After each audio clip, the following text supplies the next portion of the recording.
예, 잠깐 좀 벗고. 예, 반갑습니다. 예, 안녕하세요. 예, 마스크 써도 인사는 해주셔야 되는데. 예, 안녕하세요. 예, 반갑습니다.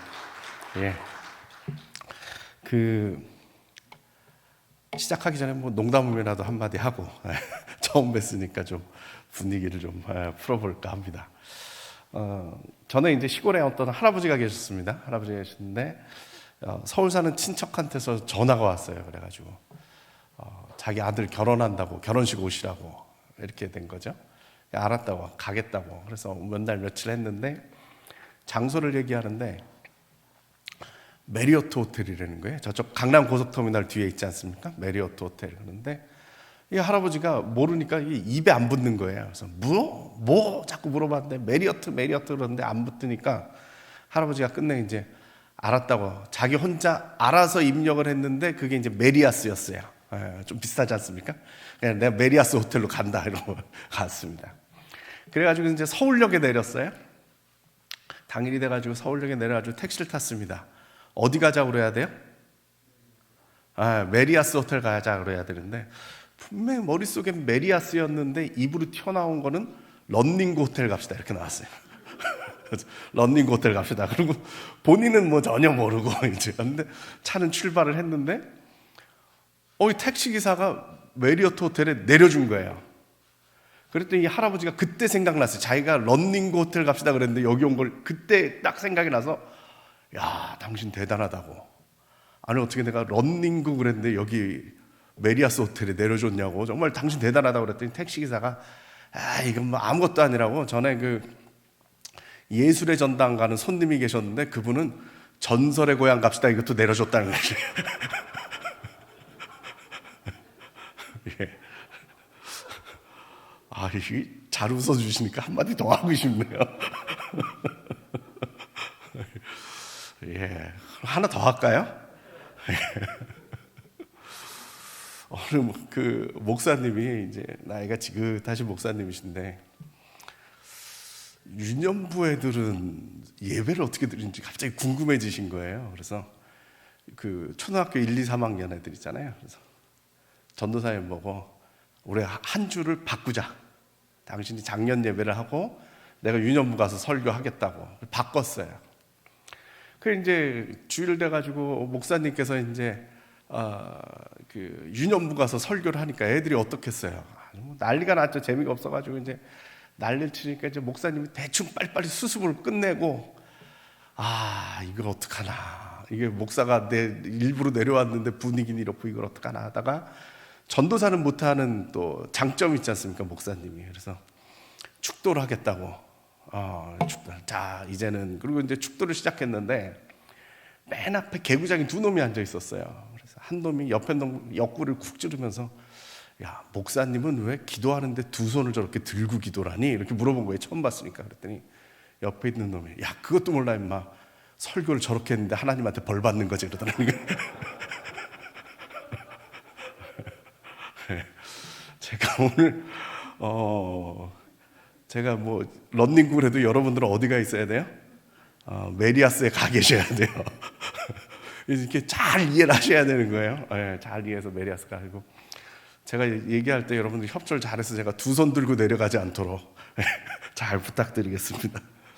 예, 그 화면을 보면서 이야기를 진행하도록 하겠습니다. 예. 그 뉴노멀이라는 말이 참 많이 나오는 얘기입니다. 그죠?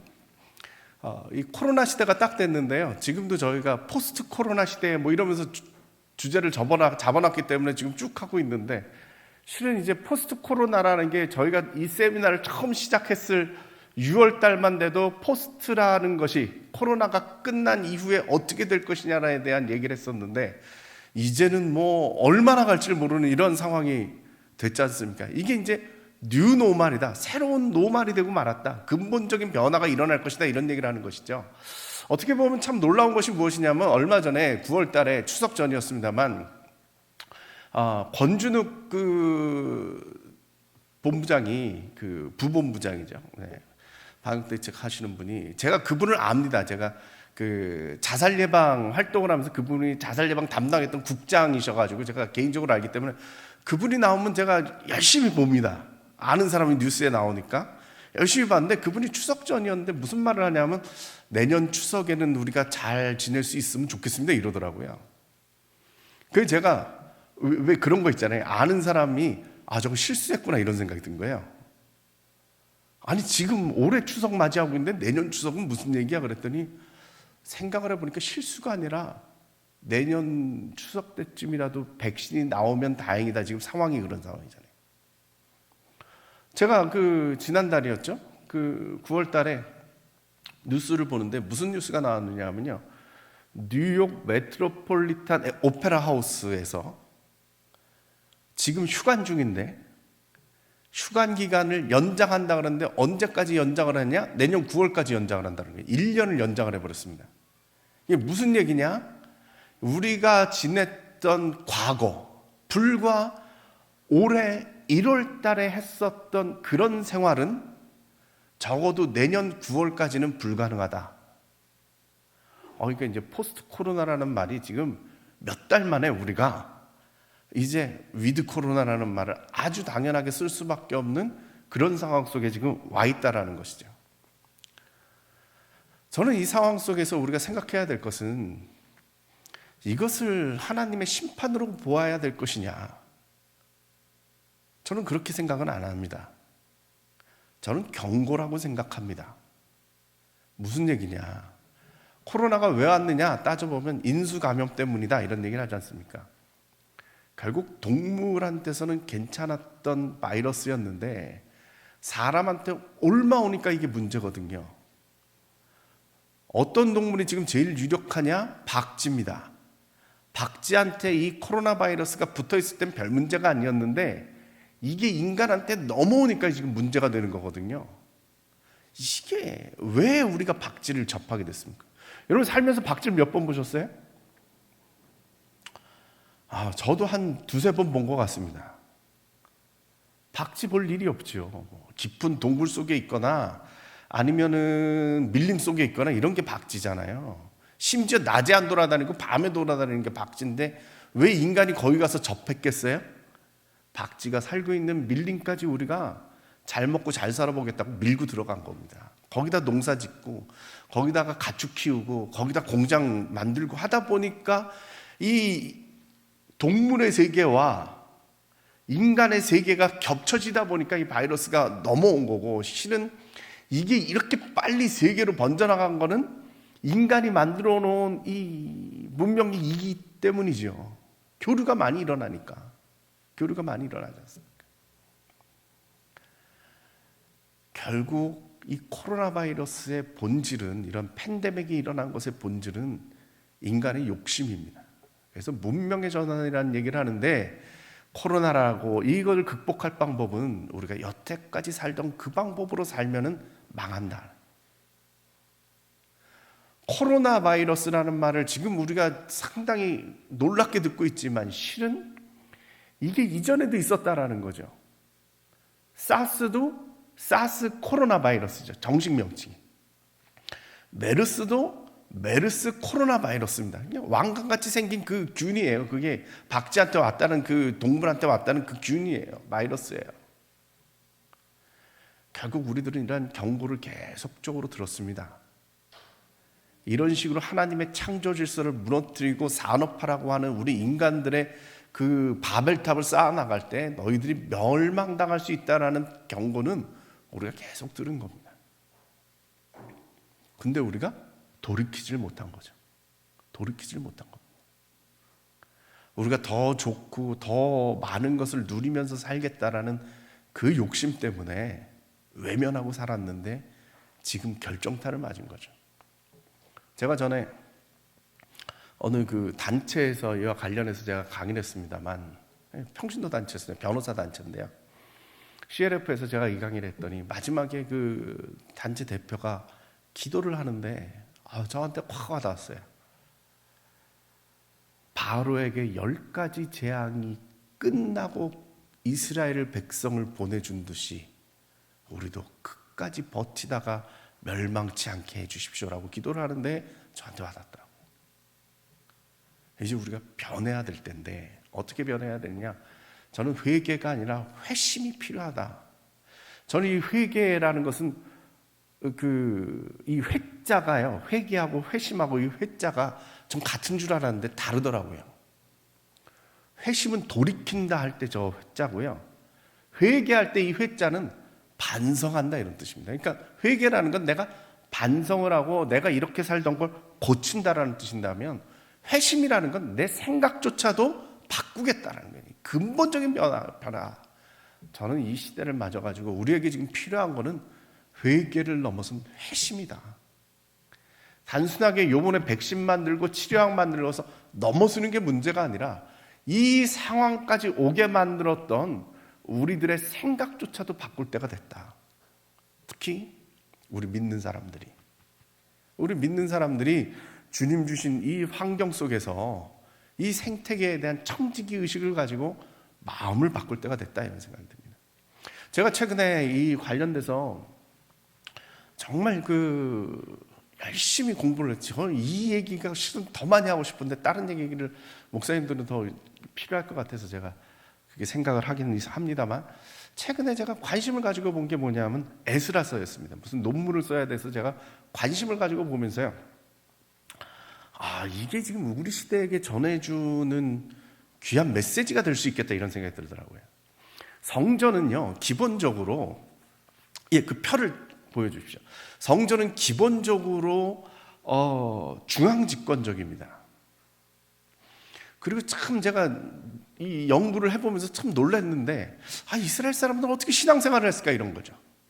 왜 제가 이런 소리를 하느냐 하면, 이스라엘 전체의 성전을 한 군데 만들어놨습니다. 예루살렘에. 성전을 만들면서 뭘 했느냐 하면 종교를 통일시키면서, 제가 목회사학이라 조금 종교사학 비슷한 얘기를 하더라도 좀 용서하십시오. 종교를 통일시키면서 지방에 있던 종교기관들을 다 없애버렸죠. 예를 들어서 산당이나 아니 제단이나 뭐 이런 것들 있지 않습니까? 그런 것들을 다 없애버렸습니다. 그리고 중앙 집권화를 했죠. 성경을 읽으면서 이 부분을 읽을 때마다 저는 이게 훌륭하다, 하나님께서 귀한 일을 만드셨구나 이런 생각이 들었는데, 종교사회학적으로 따져보면 이 사람들은 종교생활을 어떻게 했을까 이런 생각이 들죠. 이스라엘 땅 전체에 우리식으로 하면 교회가 하나입니다. 그 당시 이스라엘 백성이 몇 명이었느냐 예상을 해본다면, 요압이 그 다윗 왕에게 보고한 게 칼을 든 자가, 칼을 뺄 수 있는 자가 130만 명이라고 그랬으니까 거기에 베냐민 지파하고 레위 지파를 뺐죠. 거기까지 합치고 여자 합치고 뭐 우리가 아는 그 계산법으로 하면 한 400만 원 넘었을 것 같아요. 제적 400만의 교회가 하나예요. 쉽게 말씀을 드리면, 여러분들 이해를 제가 좀 더 쉽게 해드린다면, 충청 남북도 합치면 400만 명이 좀 안 됩니다. 전라 남북도 합쳐도 400만이 안 됩니다. 거기에 교회 하나 있다 이 말이죠. 이게 종교생활이 되겠습니다, 거기에 속한 사람들이. 그러니까 이건 엘리트 종교였어요.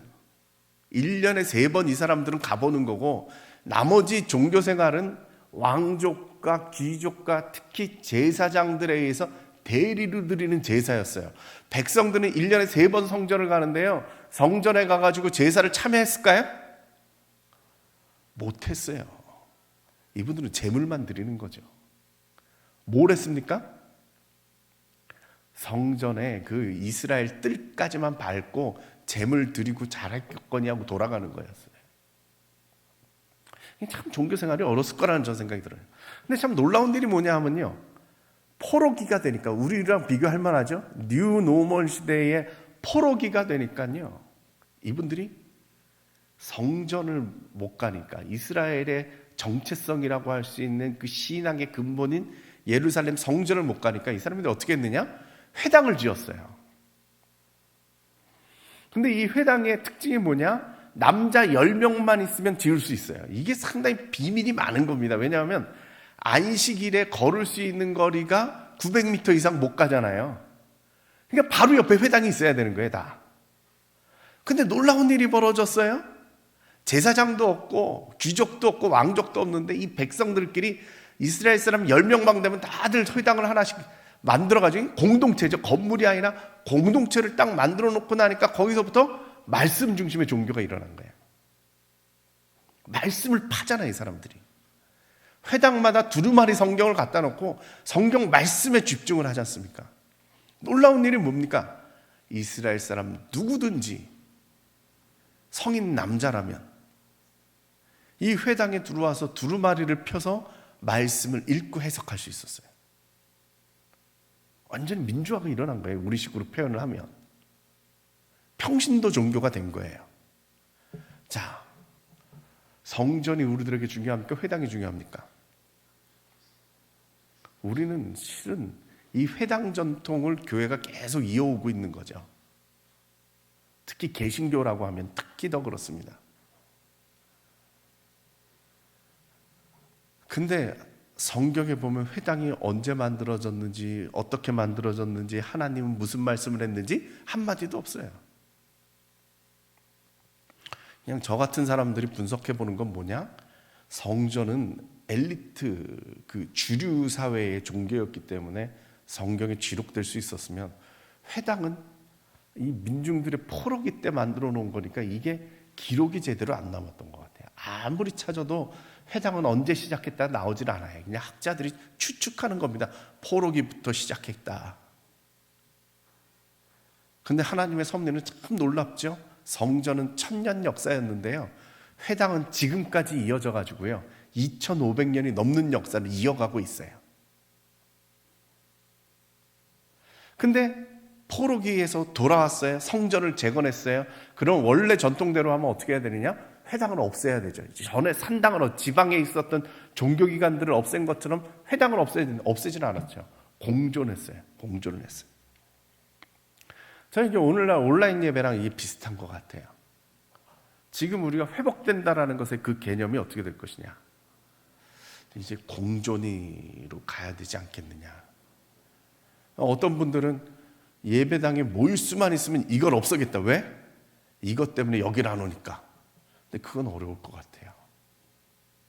그리고 어떻게 보면은 성전이 중앙에 있어서 못 가던 데를 회당이라 가까운 데서 갔고, 특히 제가 하나 빼먹었네요. 매 안식일마다 모이는 제도는 회당 때문에 생긴 거예요. 구약시대에는 안식일은 그냥 안식하는 날이었지 그때 모여서 무슨 이런 게 없었잖아요. 일반 교인들 기준입니다. 일반 교인들 기준으로 하면 그냥 가정에서 종교적인 그 의식을 치렀지만은 모이는 건 없었어요. 근데 회당은 안식일마다 모였죠.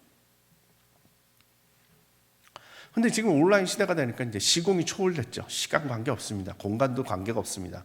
언제든지 네트워크만 연결되면 예배가 시작됩니다. 그리고 아마 이제 평신도들의 참여가 활발해질 겁니다. 이 부분을 여러분들이 주목해 보셔야 됩니다. 이게 문제도 있고 장점도 있기 때문에 꼭 주목해 보셔야 됩니다. 평신도들의 참여가 이제 자유로워졌습니다. 예를 들어서 여러분들이 목사가 돼가지고 이 강단에 서기 위해서 몇 년이 걸리십니까? 적어도 10년이죠, 그죠? 신학교 다녀야죠, 신대원 다녀야죠, 그 다음에 목사 훈련 받아야죠, 고시 보고 뭐 훈련 받고 뭐 이래서 쓰는 거 아닙니까? 그런데 지금 유튜브라는 공간이 딱 생기고 났어요. 이거 누가 자격 따집니까? 노예 소속 받아가지고 허가 받아야 할 수 있습니까? 강도권 받아야 됩니까? 아무것도 아닙니다. 자기 이야기를 가진 사람은 누구든지 나설 수가 있는 그런 시대가 됐다라는 거죠. 그래서 아마 같이 가는 공존의 방법을 아마 찾을 때가 됐다, 그런 생각이 듭니다. 좀 더 실제적인 얘기 몇 가지 하겠습니다. 뉴노멀이 첫 번째 나타나는 건 설교라고 저는 생각됩니다. 예배랑 당연히 겹쳐져 있습니다. 여러분들이 중요하게 보셔야 될 건 뭐냐? 매체의 변화가 콘텐츠의 변화를 가져올 거라는 겁니다. 매체가 바뀌었습니다. 지금 우리가 예배를 온라인으로 드린다는 것은 오프라인으로 드리고 있는 이 예배를 그대로 중계를 하거나 녹화해서 보내주는 겁니다. 지금 컨텐츠 변화를 안 일으키고 있다는 거죠. 근데 매체가 변하면요, 내용도 당연히 변해야 될 겁니다. 변해야 되고요. 예를 들어 보면 이런 거죠. 유튜브요. 옛날에는 우리가 다 방송을 통해서 미디어를 접했는데 어느 날 유튜브가 나타났습니다. 유튜브가 확 유행을 한 지 몇 년이 됐을까요? 한 2년밖에 안 됐습니다. 지금 우리한테 유튜브가 대단한데 실은 유행을 탄 건 2년밖에 안 됐습니다. 이 2년 동안 우리가 얼마나 많이 변했습니까? 새로운 매체가 딱 뜨니까 상황이 확 변했죠. 여기서 주목해야 될 부분은 뭐냐? 일반 방송에서는 방송사가 있었습니다. 신뢰를 보장해주는 방송사가 있었습니다. 거기서 컨텐츠를 만드는 사람은 어떤 사람들이냐? 제가 이렇게 표현해서 죄송합니다.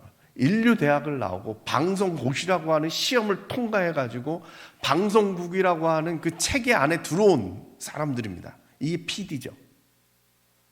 이 사람들이 자체 검열을 거치고 회사의 규율을 쫓고 여기서 또 실수하면은 방송심의위원회 제재를 받고 이런 과정을 거쳐서 프로그램이 하나 나옵니다. 유튜브는 어떻게 됐죠? 누구나 참여할 수 있습니다. 어떤 사람들이? 컨텐츠를 가진 사람들이. 어떤 컨텐츠? 모릅니다. 대중이 어떻게 흘러갈 줄을 알 수가 없습니다. 이런 상황 속에서 우리가 지금 들어가고 있다는 거죠. 결국 지금 유튜브와 방송을 비교해 보면 우리의 설교와 듣는 사람들 입장이 어떨까를 한번 생각해 볼 필요가 있는 것 같습니다. 그럼 유튜브에서는 어떤 내용들이 지금 진행이 되느냐? 제가 제일 좋아하는 프로그램이었는데 논란 속에 이분이 은퇴를 하셨습니다. 저 젊은 분이. 예, 찌양이라고요. 먹방하는 아가씨입니다.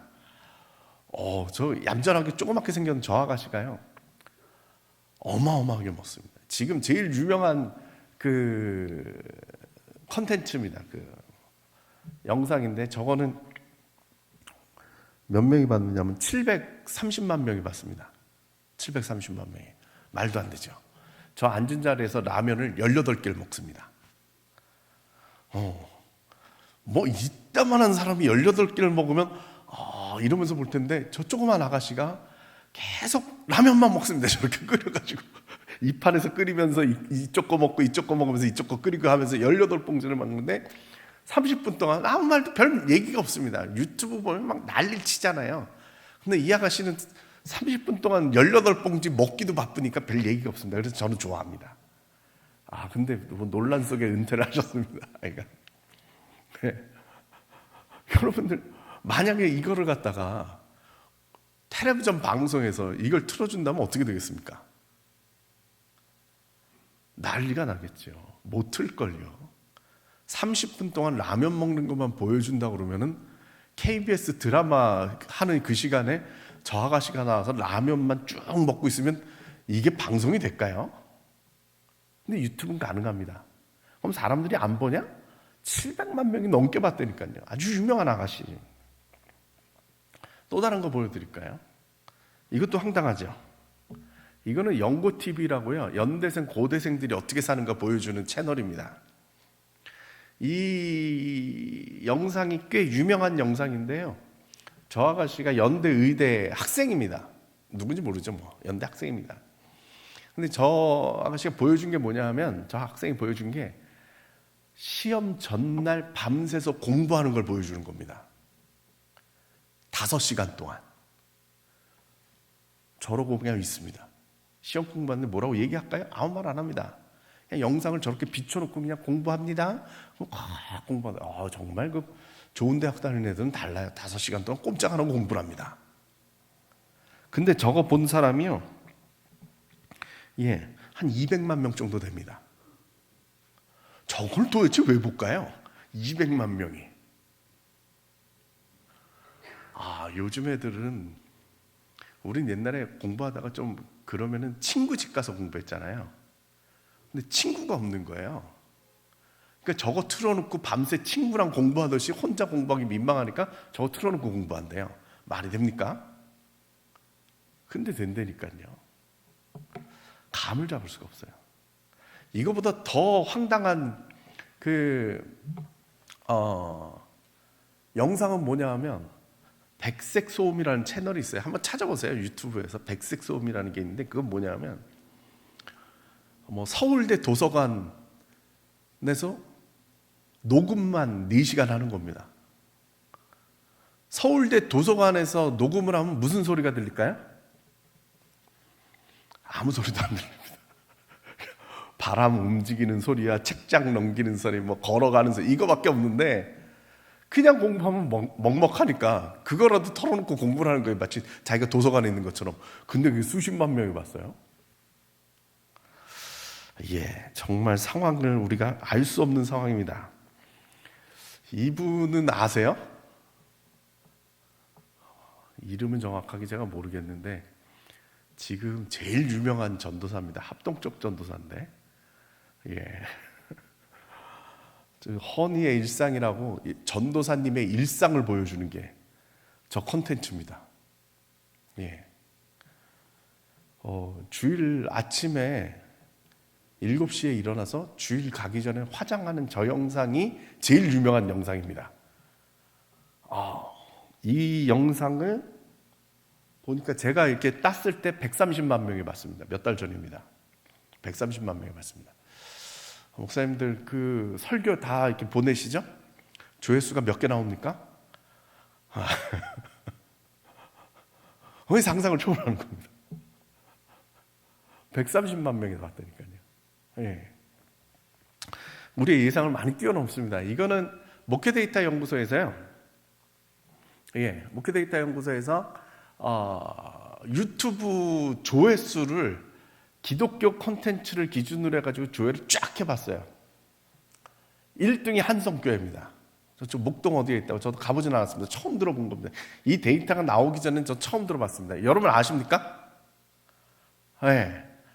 저기에 1억 뷰가 넘었어요. 2등 하는 교회가 5천 뷰를 못 넘겼는데 저 교회는 1억 뷰를 넘겼어요. 저 교회 목사님은 제가 잘 모르겠습니다. 도은호 목사님. 그 도은호 목사님 담임 목사님인데 저게 1억 뷰는 왜 생겼느냐? 설교는 그렇게 높진 않아요. 찬양하는 간사가 유명하답니다. 저도 잘 모르는데 김윤진 간사라고 하는 간사인데 이분인데 금요 찬양 집회만 높아요. 지금 보시는 저 영상이 1,000만 뷰가 넘었어요. 우리나라 인구가 5천만이요. 기독교인이 1,000만인데 1,000만 뷰가 넘었어요. 알 수 없습니다. 알 수가 없어요. 지금 제가 아까 그 순위별로 이렇게 보여드렸는데 제가 이제 논란이 될까봐 교회 이름을 안 넣었는데 전통적인 오래된 교회는 하나도 없습니다. 대형 교회라고 우리가 얘기하는 큰 교회들은 하나도 없습니다. 예를 들어서 여의도 순복음교회는 10위권 안에 끼질 못했습니다. 제가 무슨 말씀을 드리는 거냐면 온라인에서 유통되는 이렇게 돌아다니는 내지는 소비되어지고 있는 기독교 콘텐츠들이 기존에 우리가 알고 있었던 그 방식이나 그 내용하고는 달라요. 저 목회데이터 연구소에서 결론을 낸 건 뭐냐? 설교가 아니라 찬양이다는 겁니다. 여러분 이걸 잘 보셔야 되는데요. 이 영상이 1,000만이 나왔다면 제가 생각할 때는 교회 안 나오는 사람들도 저건 봤다는 겁니다. 도대체 젊은 애들 교회 안 나오고 도대체 어쩐 일인가 했더니 설교는 안 듣고 저걸로 자기 신앙을 유지하고 있다. 그런 걸로 좀 볼 수가 있습니다. 내지는 김동호 목사님 은퇴하시고 날마다 기막힌 새 저도 오면서 또 들었는데 제가 좋아하는 채널인데 은퇴 후에 새로운 길을 찾으셨잖아요. 그 구독자가 10몇만인가 20만인가 그렇습니다. 평생을 10,000명을 못 넘기셨던 분인데 새로운 시대를 여셨죠. 이거는 제가 잘 아는 우리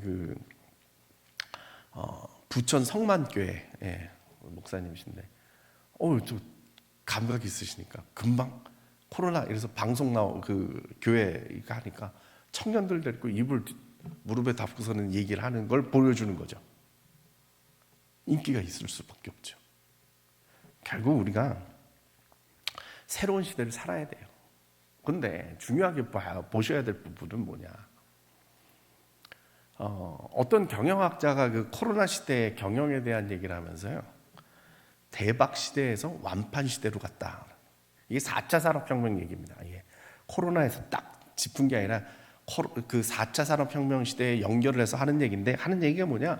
이 기존에는 대박이었어요.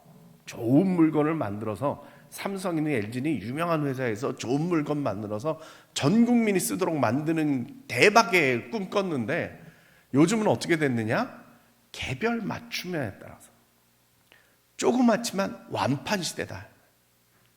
제가 예를 들어볼까요? 옛날에는요, 패밀리 레스토랑이 많았죠. 그죠? 뭐 빕스니 뭐 아웃백 뭐 많았잖아요. 그런 식당들이 다 없어졌죠.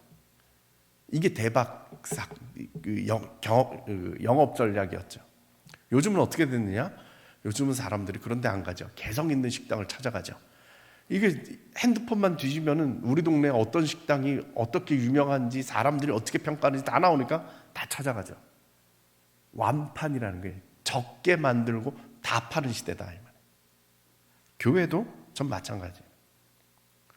어떤 게 대세다? 신경 쓰실 필요 없습니다. 내 거를 잘하는 사람이 승리입니다. 내 거가 있는 사람. 또 하나 이제 목사님들 많이 걱정하시는 게 뭐냐면, 이렇게 온라인으로 가면 나는 쫓아갈 수는 없고 나는 어떡하지? 이런 시대가 된다는 거예요. 이 걱정이 되는 거죠. 근데요, 보세요. 성전, 회당이 나타났지만 회당이 주류는 아니었습니다. 그래도 성전이 주류입니다. 거기에 회당이 끼어 들어온 거고, 여기에 사람들이 모이니까 이쪽이 좀 커지고 나중에 시대가 흐르면서 그렇게 되는 거지, 성전이 포기되어지진 않습니다. 지금도 막 제가 뭐 어떤 콘텐츠도 있고 어떤 콘텐츠도 있고 막 말씀을 드렸지만 그건 일부입니다. 그쪽은 잘 하라고 떼주면 되는 겁니다. 기존 예배에 익숙한 우리들 입장에서는 우리 걸 잘하면 됩니다. 한 가지 우리가 생각해야 될 건 뭐냐? 이 교인들의 생각이 사고의 전환은 일어났다라는 걸 항상 전제에 두고 지내셔야 된다라는 겁니다. 자, 그 다음은 예배인데요. 이거는 뭐 예배학 교수님이 계시기 때문에 아마 더 자세히 설명을 해주실 거기 때문에 제가 뭐 길게 설명은 안 하겠습니다. 예. 근데 이제 문제는 우리가 고민해야 될 지점이 뭐냐? 교인들이 이제 계속 우리가 이제 병행해서 가야지 않겠습니까? 그럼 교인들이 와가지고, 목사님 나는 예배당을 가는 게 좀 그렇고 온라인 예배로 드리겠습니다. 그럼 우리가 알았다고 그렇게 하라고 했어요? 그런데 좀 이따 와가지고, 목사님 집에서 묵도부터 시작해서 축도까지 그렇게 앉아있기가 좀 힘든데 저는 그냥 설교 축도만 할 테니까, 죄송한 표현인데 주일 예배 드린 걸로 그냥 쳐주세요. 그냥 퉁 쳐주세요. 이러면 뭐라고 대답하시겠어요? 아니, 제가 죄송한데 이번 추석 때 제가 우리 친척이 아니고 누님네 갔더니 저희 큰 조카애가 뭐라 그런 줄 아세요? 온라인 시대가 돼가지고 예배를 온라인으로 드리니까 자기는 설교 축도만, 또 축도는 꼭 챙기더라고요. 복음 받아야겠다고 생각하는지 설교 듣고 축도만 챙긴다는 거예요. 그러면서 하는 얘기가 뭐냐? 장로님 기도하실 때 시험 안 들어서 좋다고 그러더라고요. 이게 젊은 애니까 장로님들 기도하고 이럴 때 막 좀 정치 얘기하고 그러면 자기 상처받는다, 그런 얘기죠. 이 시대가 좀 그렇게 됐어요. 그랬는데 나중에 이제 친구가 그럽니다. 아이고 뭐 예배 뭐 온라인 드리는데 뭐 설교만 들으면 안 될까요? 이걸 예배 드린 걸 쳐줘야 됩니까? 내지는 이래요. 요즘 젊은 애들 대학 교수들 강의 들으면 너무 재미없다는 거예요. 말을 늦게 해가지고 이해가 더 안 된대요. 그 자기 고등학교 때 막 날라다니는 그 온라인 강사들 강의 듣다가 대학 교수 강의를 들으면 이 열불이 나는 거예요. 너무 재미없어가지고 말은 늦게 하고. 그러니까 강의를 갖다가 1.5배속, 2배속으로 들어요. 그러면 이해가 더 잘 된대요. 말이 더 빨라져서. 그 설교도 1.5배속, 2배속으로 들으면 어떻게 되겠어요? 심지어 요약본. 요즘 그 온라인에 보시면 무슨 드라마, 뭐 1시간짜리 드라마를 3분 요약 이런 거 있어요. 그런 것들은 보겠다 그러면 어떻게 했어요? 재밌는 건 뭐냐면 제가 이런 강의를 해서 그런가? 큰 교회들이 갑자기 3분 설교를 요즘 내놓고 있어요. 3분만 들으면 그날 예배는 다 드린 거예요. 네, 뭐 사랑의 교회 이런 데서 지금 드리고 있어요. 이게 재밌는 시대가 전 됐다. 이게 어떻게 해야 되나? 안 보는 것보단 낫다 할 건지 아마 딜레마가 좀 생길 것 같습니다. 한국교회 교인들 열심히죠. 정말 교회 충성합니다. 네, 저렇게 어린아이와 함께 예배 드리는 분들 있고, 이거는 제가 이렇게 글을 써서 그런가, 하여간 자기 자리가, 우린 추억의 자리가 있잖아요. 교회당마다. 그런 얘기 했더니 어느 교회 목사님이 그 교인들 앉은 자리에 교인들 사진을 저렇게 붙여놨죠. 지금 현 상태죠. 교인들이 다 빠져나가고 30%밖에 못 앉으니까 저렇게 띄엄띄엄 앉는데 저 자리가 채워지는 날이 올까요? 이런 고민들이 되는 거죠. 예, 이건 제가 좋아하는 우리 장도환 목사님 계신 그 페이스북에서 이곳에서 기도하고 찬양하고 말씀 들었던 그때가 너무 그립습니다. 이렇게 됐는데, 이런 교인들의 그런 마음들이 있는데 이게 유지가 될까? 어떻게 될까? 이 고민이 이제 생길 수밖에 없는데요. 저 이런 텔레비전 보셨습니까? 트롯신이 떴다? 저 이거 보고 감동을 받았어요. 목사님들은 안 보시는구나. 기도만 열심히 하시면 안 되는데 이런 것도 보셔야 되는데. 저기 유명한 트로트 가수들이 나와가지고 이렇게 경연하듯이 하던데 저도 띄엄띄엄 봐가지고 제가 저걸 보고 깜짝 놀랐어요. 이제 관중이 없잖아요. 그러니까 혼자 막 노래를 부르다가 어느 순간이 되면 저게 팍 켜지면서 저 사람들이 응원하는 게 보이는 거예요. 그럼 막 저 가수가 초창기 때인데 눈물을 흘려요. 너무 감동이 돼가지고 막 울면서 노래를. 머지않아 우리도 이렇게 되지 않을까? 교인들이 못 오니까 그래도 모니터라도 세워놓고 얼굴들을 하나씩 비치지 않을까? 라고 생각을 했는데, 소강성 목사님, 여러분 소강성 목사님 교회에다 저걸 딱 설치했더라고요. 빠르세요. 네, 벌써 시대가 시작됐죠. 자, 우리들의 고민은 그거죠. 그러면은 예배를 핸드폰 들고 이렇게 예배를 드리면 이게 몰입이 되겠느냐? 이 예배 드린 그게 되겠느냐 그러는데, 전 젊은 애들은 이게 가능하고 교인들 입장에서도요 더 좋다는 교인들이 많아요. 왜 그러냐면 핸드폰을 이렇게 봤는데 목사님이 나를 보면서 설교를 하는 거예요. 예전엔 대중 속의 나였는데 1대1이 되는 거예요. 심지어 이어폰을 딱 꽂으면 자기 세계가 되는 거예요. 심지어 다들 잠든, 젊은 애들 기준으로 해서 온 가족이 다 잠든 한밤중에 이렇게 몰입을 하면 더 은혜가 된다는 사람들이 많아요. 이거는 이제 그 포노사피엔스라고 그 유명한 책이죠. 그 최재분 교수가 쓴 책인데 히트 쳤던 책이죠. 아주 인사이트가 많습니다. 근데 거기 그림이 하나 나왔는데 이분 설명이 이거예요. 생각은 구글, 그죠? 마음은 페이스북, 그리고 이 소비는 아마존, 기본 그 코어는 애플, 손에 달린 핸드폰은 이 손에 달린 건 핸드폰, 기구는 핸드폰이라는 게. 그래서 저분이 하는 얘기가 뭐냐? 우리가 5장 6부라고 그러는데 이제 현대인들은 5장 7부다. 핸드폰도 내 손의 그 연장이다. 신체의 일부분이다. 이렇게 봐야 돼요. 그러니까 이게 익숙한 세대들일수록 핸드폰 하나로 보는 거에 몰입도가 큽니다. 여러분들 지금 그 자녀들 키우시면 가족들이 다들 모여서 텔레비전 봅니까? 애들이 나와서 거실에서 같이 텔레비전 보면서 어른들하고 부모님하고 채널 싸움 한 기억이 언제입니까? 옛날 얘기예요. 채널 싸움 하던 얘기는 옛날 얘기예요. 요즘 다 방에 처박혀가지고 핸드폰 하나로 자기 엔터테인먼트 다 한다고요. 영화도 보고 다 한다고요. 심지어 여러분들 지하철 타시면 애들이라고 하면 좀 젊은 사람들이 전철 안에서 이거 보면서 키득키득거리고 심지어 우는 애들도 있어요. 보신 적 있으세요? 미친 것 같죠? 저놈들은 왜 저럴까? 그런데 이거 딱 꽂고 이거 하니까 몰입이 돼가지고 주변 사람들이 신경을 못 쓰는 거예요. 그러니까 예배가 가능할 수도 있겠다. 그런 생각이 드는데 이 시대가 이제 문제죠.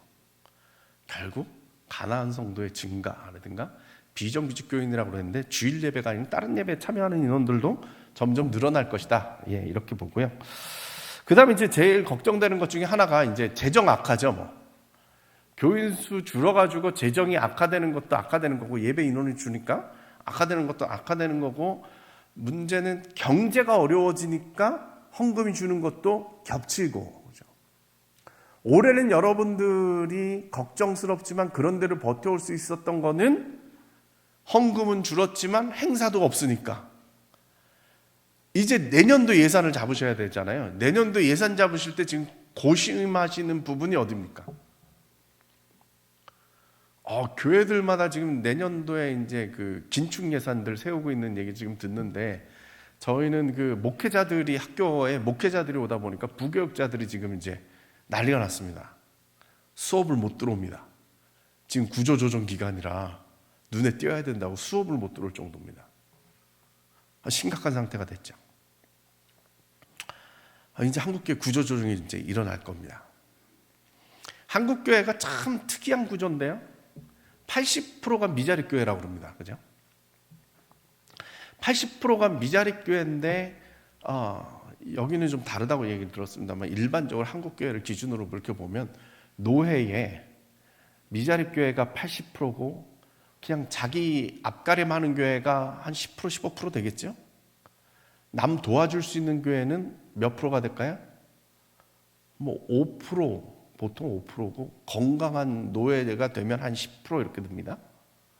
그러면 딱 요걸 잘라서 제가 설명을 드리면 5% 내지 10%가 80%를 데리고 가야 되는 상황입니다. 이게 유지가 될까요? 이건 저는 어렵다고 봅니다. 이제 재정 사용에 대한 판단을 내려야 될 때라는 거예요. 저는 상당히 조심스럽긴 한데 한국 교회가 이제 구조조정 해야 됩니다. 안 그러면 같이 어려워질 수 있다는 전 생각이 듭니다. 예를 들면 이런 거죠. 온라인 마켓이 지금 막 활성화가 되고 있어요. 너무 커져요. 온라인으로 다 가고 나니까 지금 시장 망하고 슈퍼마켓 망하고 백화점 망하고 지금 이런 상황에 이르렀어요. 재래시장이 제일 큰 타격이죠. 그러면 국가에서 어떻게 해야 돼요? 재래시장에다가 예산을 갖다 붓는 거죠. 이 사람들 살려야 되니까 여기다 갖다 부어요. 그럼 대한민국은 어떻게 될까요? 세계는 온라인 시장으로 가고 있는데 대한민국 온라인 시장만 위축이 됐어요? 못 따라가죠. 이런 상황이 지금 맞이하게 됐다는 거죠. 작년에 재밌는 일이 벌어졌는데 배달의 민족이라는 회사가 딜리버리 히어로라고 독일 회사인데 저기도 이제 배달 회사인데 저 회사에 40억 달러에 팔렸습니다. 저게 4조 7,500원, 5조 가까이 되는 비용에 팔렸습니다. 저기 사장이 저쪽 옥수동에 있는 그 교회, 옥수교회 청년이라고. 그래서 그 목사님한테 제가 들은 적이 있는데 그 목사님 하시는 얘기가 우리 청년이 여러 가지 어려움을 겪다가 이런 회사를 막아서 잘 돼가지고 지금 그 사회봉사 하는데 후원을 한다고 그 얘기를 제가 흘려 들었습니다. 그랬는데 불과 10년도 안 돼가지고 4조 7,500억, 5조 원에 팔렸어요. 이거 상상이 안 되지 않습니까?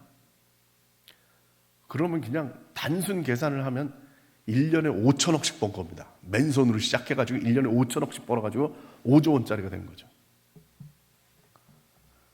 예. 근데 더 웃긴 건 뭐냐면 저 회사를 산 딜리버리 히어로라는 회사가 배달의 민족보다 늦게 생긴 회사입니다. 시장이 얼마나 빨리 변하느냐 이 말이죠. 예. 근데 그 비슷한 시기에 아시아나가 팔렸습니다. 현대 산업개발에 팔린 게 아니고 팔자고 양해각서를 맺었는데 그 가격이 얼마였냐면 2조 5천억이었습니다. 배달의 민족 절반 값이었습니다. 그랬는데 저 계약이 깨졌죠. 끝내 깨졌죠. 왜? 2조 5천억 가치가 안 된다는 거죠. 코로나 시대가 되면서 아마 더 이 격차가 더 벌어졌을 것 같은데요. 죄송한 표현이지만 제가 그런 생각이 들었어요. 야, 아시아나 항공기보다 배달의 민족 배달 오토바이가 더 가치가 있구나. 우리들의 상상을 뛰어넘죠. 세상에 항공사 우리나라를 대표하는 아시아나보다 저게 더하다? 그렇게 될 수가 있는가? 그러니까 우리가 지금 이게 구조조정이 얼마나 지금 긴박해야 되는가 그런 얘기를 제가 말씀을 드리는 겁니다. 구조조정, 산업화 이런 얘기를 하면 맨날 하는 얘기가 뭐냐면 코닥입니다. 코닥이 필름 카메라를 만들다가 디지털 카메라가 생기는데 그거를 못 쫓아갔다는 거죠. 자기 필름 파는 거가 만족스러워서. 그래서 맨날 경영학 얘기하면 저 얘기가 뛰쳐나오는데 저게 언제적 얘기입니까? 20년 넘은 얘기입니다. 그때 코닥을 무너뜨린 게 누구냐? 소니입니다. 소니 디지털 카메라가 유명했죠. 소니 디지털 카메라를 했는데 요즘 소니가 어떻게 됐어요? 듣지도 못하죠. 이게 20년 역사입니다. 핸드폰이 휘감아 버렸죠. 삼성이 대세죠. LP가 주종이었죠. 음악을 듣는데 LP였습니다. 카세트가 생길 때 LP 그 음반을 망한다고 그랬습니다. 왜? 음반은 자기네가 찍어서 팔아야 되니까 마음껏 팔 수 있었는데 카세트는 복사가 되니까 그냥 길거리에서 막 팔잖아요. 복사해서 이거 큰일 났다고 막 그랬는데 안 망했습니다. 음반 시장은 더 커졌죠.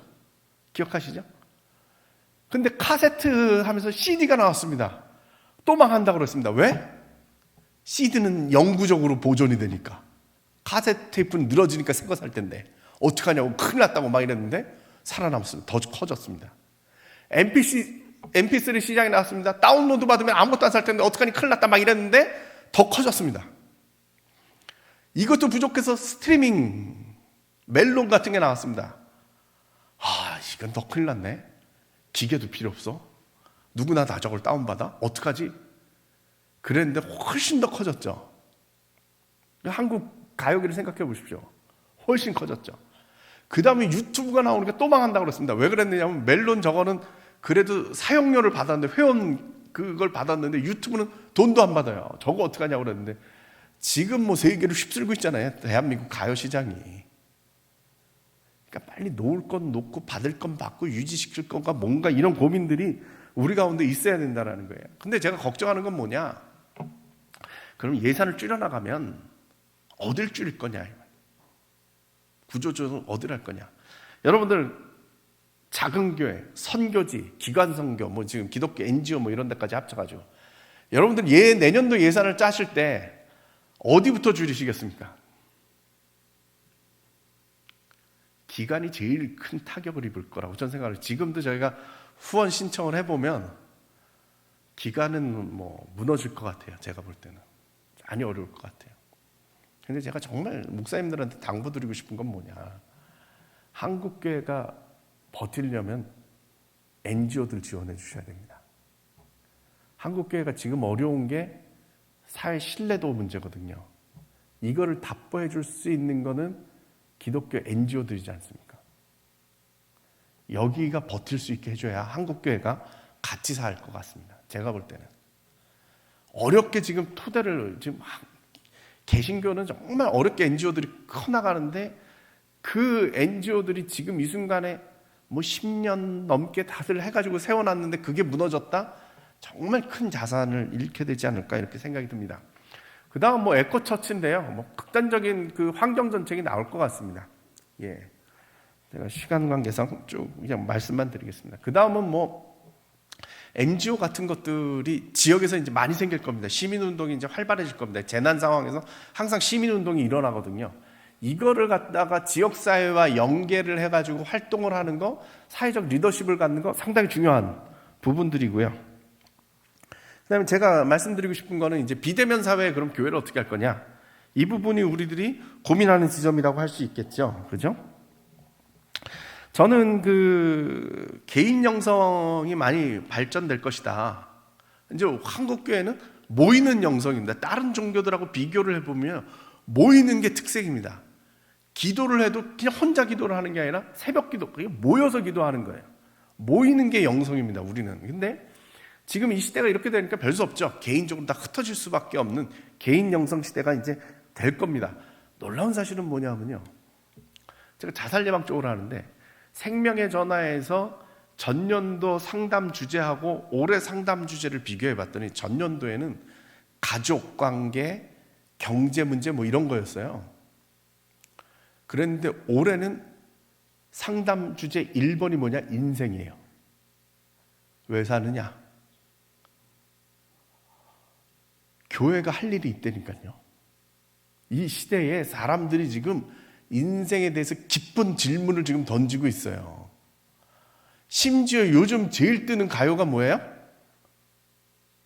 테스 형. 인생을 묻잖아요. 인생을 묻잖아요. 근데 교회에서 안 묻고 지금 훈야 형한테 자꾸 물어서 지금 문제인데 교회에서 답을 줄 수 있는 기회가 있다라는 거죠. 그래서 뭐 저희들 뭐 이렇게 온라인 강의 지금 진행하고 있고요. 이게 이제 보편화될 수밖에 없는 상황이죠. 재밌는 거는 제가 지난 토요일도 전 재밌게 생각했는데 아침 9시부터 11시까지는 미국 플러신학교랑 요 세미나 포맷으로 저희가 그 연합을 해가지고 온라인 세미나를 했어요.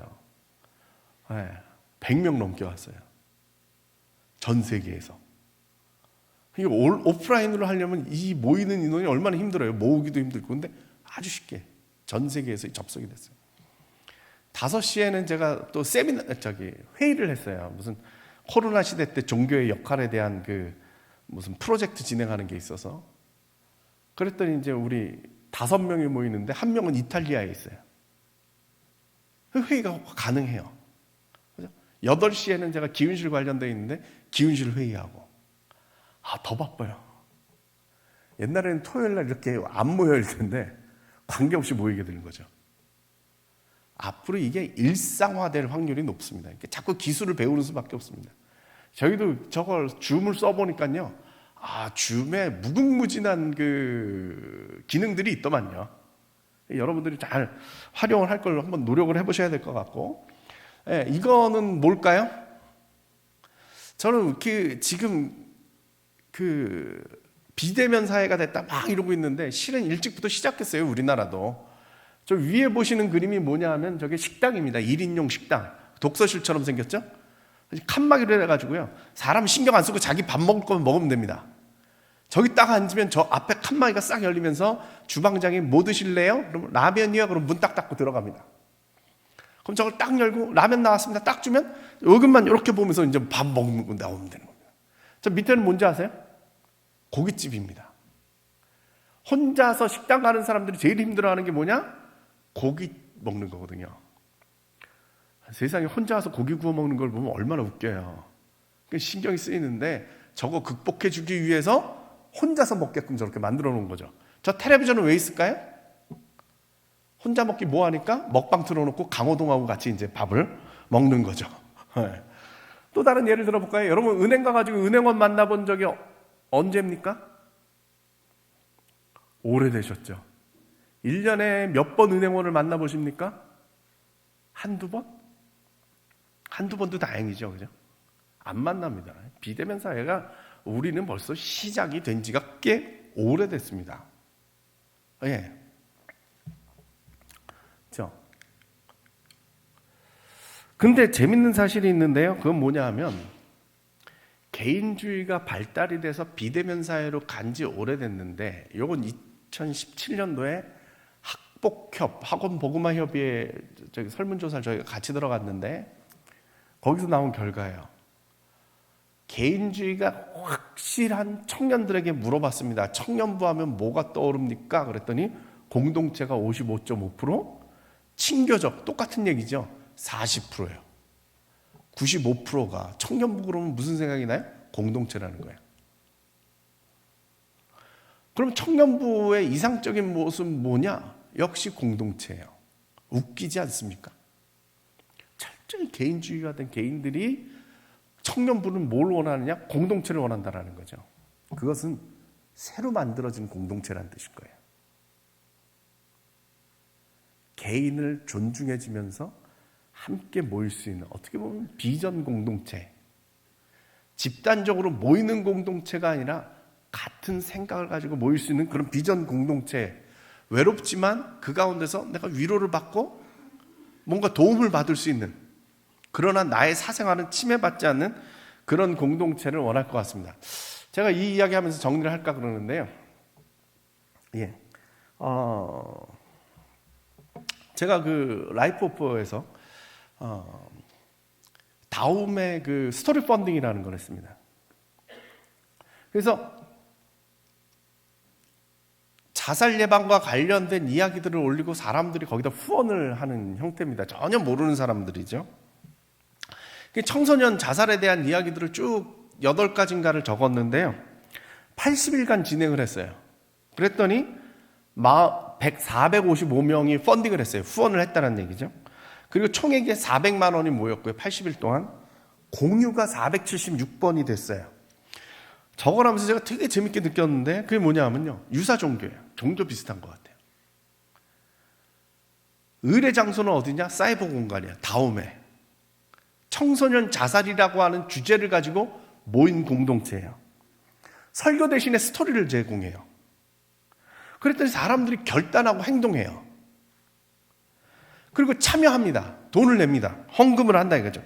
자기 의견을 제시해요. 심지어 자기 간증을 해요. 나 댓글에다가 써요. 나 고등학교 때 죽으려고 했었고 뭐 이런 얘기까지도 막 자기 간증을 하죠.